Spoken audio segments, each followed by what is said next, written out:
Sur les réseaux sociaux, des publications affirment que l'industrie pétrolière manipule des activistes écologiques comme ceux de Just Stop Oil qui veulent en finir avec le pétrole et le gaz. Les actions qu'ils mènent seraient téléguidées par cette industrie. Alors est-ce le cas? Nous avons vérifié.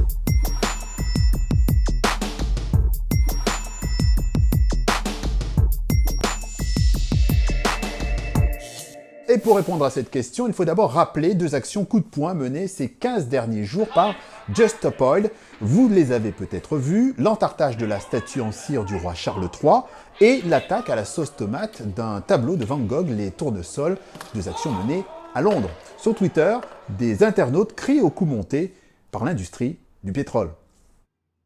Pourquoi personne ne parle du fait que ce groupe est financé par Eileen Getty, une véritable héritière de l'industrie du pétrole? C'est littéralement une tactique de Big Oil pour donner l'impression que les militants écologistes sont stupides. Stupides car ces actions, parfois considérées comme extrêmes, ont été très critiquées, y compris dans le camp écologiste. L'objectif serait donc de décrédibiliser ces activistes-là. Plusieurs points à clarifier. Premièrement, Eileen Getty est-elle une héritière de l'industrie pétrolière? Oui, elle est la petite-fille de J. Paul Getty, qui a fait fortune dans le pétrole, notamment dans les années 60 avec la compagnie Getty Oil, qui a fait faillite en 2011. Deuxièmement, est-ce qu'Eileen Getty finance ses actions choc? Oui, à travers Climate Emergency Fund, une fondation qu'elle a co-créée en 2019. D'ailleurs, Just Stop Oil le dit ouvertement sur son site web, Climate Emergency Fund est son principal bailleur de fonds.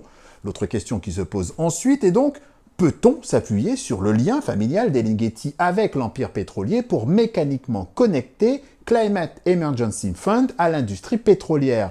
Non, c'est un raccourci et ça fait longtemps, près de 10 ans, qu'Eileen Getty s'est éloignée du monde du pétrole. Eileen Getty a créé sa fondation en 2013.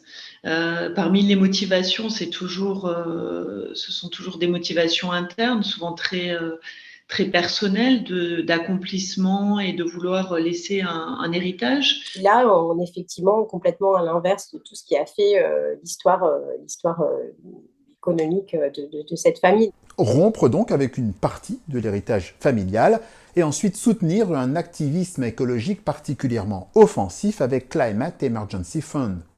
Nous soutenons l'activisme climatique perturbateur car c'est le moyen le plus rapide de créer un changement transformateur. Elle a fait le choix de soutenir, je disais, des organisations très, très activistes.